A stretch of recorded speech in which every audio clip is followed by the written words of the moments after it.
4, 3, 2, 1. Go.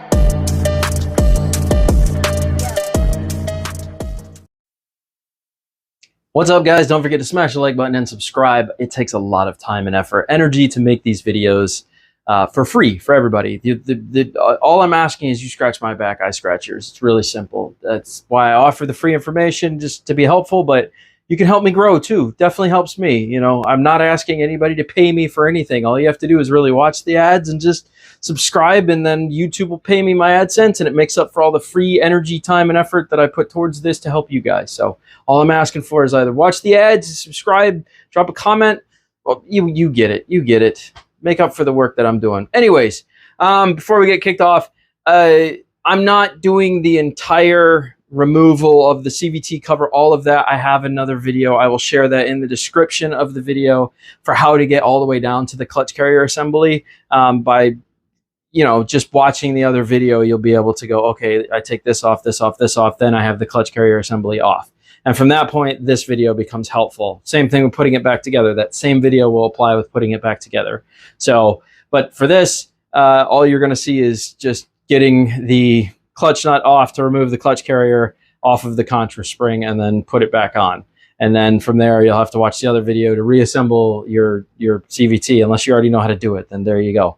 But that video will be located in the description to help you guys along. But we're not remaking an entire how to remove the CVT cover, how to get down to the case, how to do this, when all we're trying to do is just show how to replace the clutch carrier assembly. So without further ado, let's get started. Boom, let's go. You. All right, let's remove this clutch nut. That way we can slap the new 5-piece clutch on there. Call this a day. This is the easiest way to do it. 2 pieces of wood lined up against the side of the pulley. Step on there, then step right on here like so.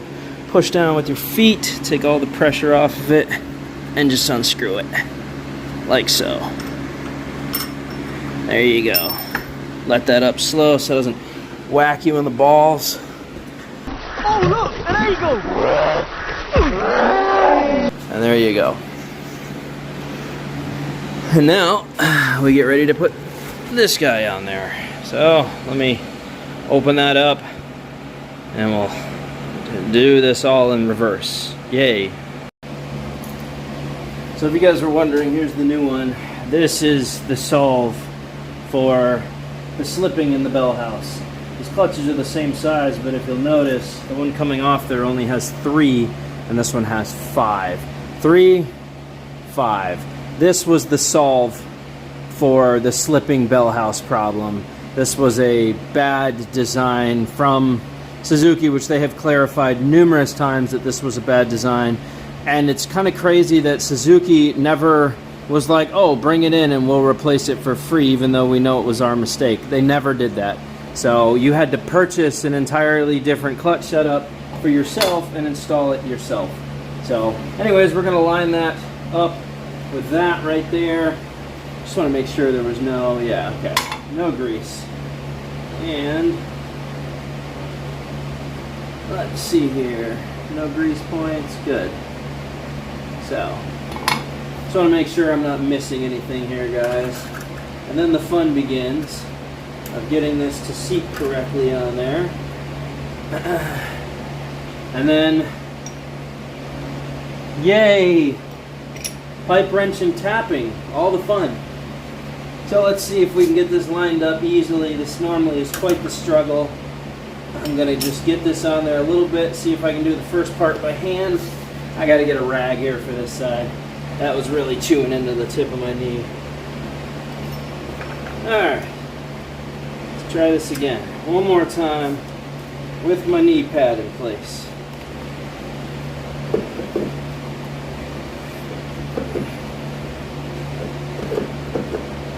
Come on, you can get on there.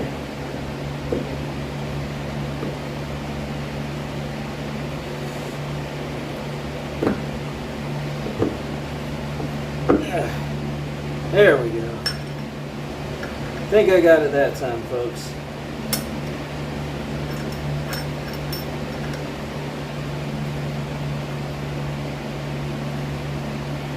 Come on, you.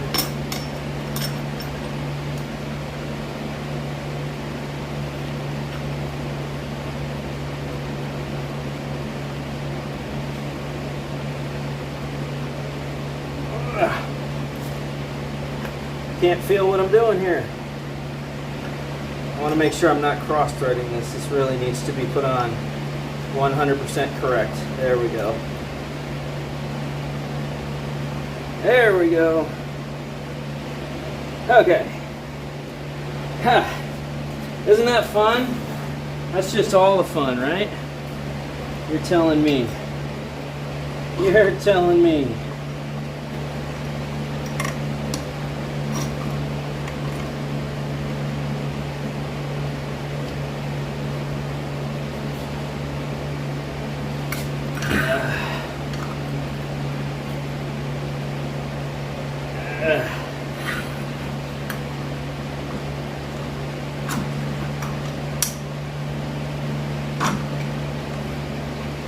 I have to go grab my other pipe wrench. This one really does not want to get a bite on this very well.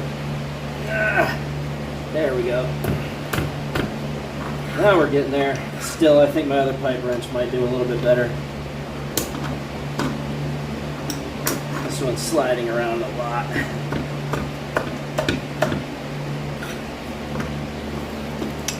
Oh, let me grab my other pipe wrench. Oh, man. There we go.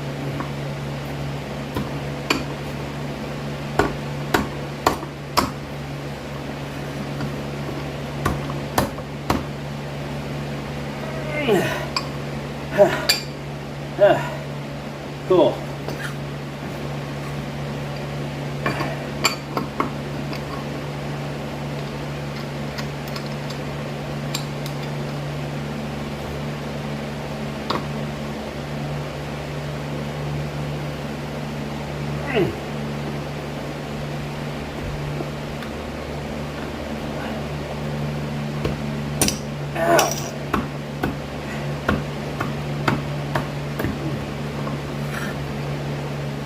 Go until your feet weight can't hold this down anymore.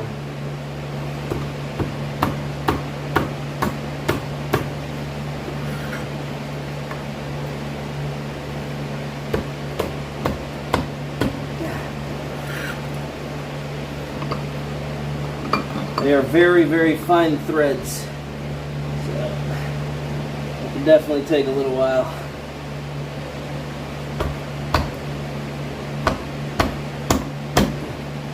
Alright, I'm there.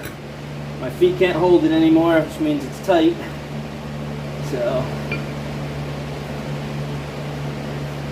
and there you go, folks.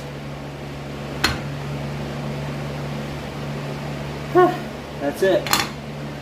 So we went from 3 and up to 5. This should definitely make some changes on the interior of the bell house. You're welcome. Oh, the famous belt slap of the 400.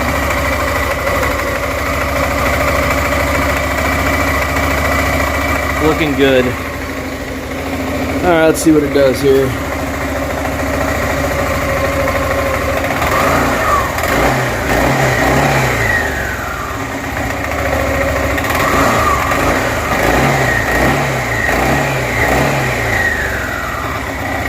Oh, that's 1,000 times better. I don't even hear the ting, ching, ting, ching, ting, ching, ching when those 3 would activate. That clutch sounds 1,000 times better than what was in there. Alright, well, that's a radically different noise and sound, and it sounds so much smoother now. It's activating smoother. I won't even rethink whether that was a good thing to do. If any of you guys are still functioning on the old 3 clutch pad setup, I suggest you make the switch to the 5. It's totally worth it. Yeah, it's just a game changer. Game changer. So much quieter.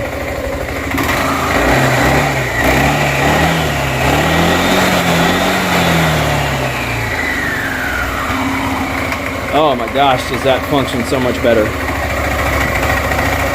Crazy.